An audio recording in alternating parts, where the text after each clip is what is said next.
జగన్ కు ప్రజలు తగిన బుద్ధి చెప్పారని శ్రీకాకుళం జిల్లా ఆమదాల వలస ఎమ్మెల్యే రవికుమార్ అన్నారు. జగన్ పాలనలో వ్యవస్థలన్నీ నాశనమయ్యాయని ఫైర్ అయ్యారు. గతంలో టీడీపీ అనేక సంక్షేమ కార్యక్రమాలు చేపట్టిందని గుర్తు చేశారు. చంద్రబాబు ప్రభుత్వంలో రాష్ట్రం అభివృద్ధి పథంలో నడుస్తుందని ఆయన వ్యాఖ్యానించారు.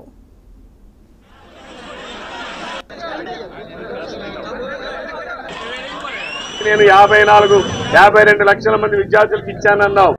ఈ రాష్ట్రంలో 84 లక్షల మంది విద్యార్థులు చదువుకుంటా ఉంటే 52 లక్షల మందికి ఇచ్చి నేను విద్యార్థులకు అందరికీ అన్నీ చేశానని మాట్లాడుతున్నాను.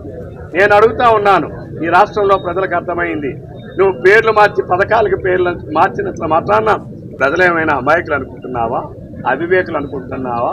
ముఖ్యమంత్రి పదవి నీకు కొత్త కావచ్చు, పరిపాలన అనేది ఈ రాష్ట్ర ప్రజలకి కొత్త కాదు. అందుకనే నువ్వు చెప్పిన కలబొలి మాటలన్నిటికీ కూడా ప్రజలు విరక్తి చెందారు. ఆ రోజే ఎన్నికల ముందే అనేకంగా ప్రజలు చాలా స్పష్టంగా నువ్వు బలవంతం చేసి ఎవరేదైనా పాపం వాళ్ళ బాధలు చెప్పుకోవాలంటే నువ్వు వాళ్ళందరినీ భయపెట్టారు.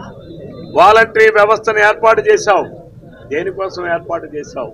ప్రజల్ని భయపెట్టడానికి ఏర్పాటు చేశావు. అవునా కాదా? ఈరోజు ప్రజలందరూ ఆ వాలంటరీ వ్యవస్థనే నీ పాడె మోస్తాదని నేను మొట్టమొదట 6 నెలల కాలంలోనే ఇదే శ్రీకాకుళం ఈ ప్రెస్ ముందే ఆ రోజే చెప్పా. ఏ వాలంటరీ వ్యవస్థ కోసం అయితే నువ్వు ఏర్పాటు చేశావో ఆ వాలంటరీ వ్యవస్థ నీ పాడి కడతాదని కూడా నేను ఆ రోజే చెప్పా. ఈరోజు అదే రుజువైందని చెప్పి కూడా ఈ సందర్భంగా తెలియజేస్తున్నాను. నువ్వు ఈ రాష్ట్రంలో ఉన్నటువంటి అన్ని వ్యవస్థలను అస్తవ్యస్తం చేసి రాష్ట్రాన్ని సర్వనాశనం చేసి ఈరోజు 13.5 లక్షల కోట్ల రూపాయలు అప్పులు చేశావు.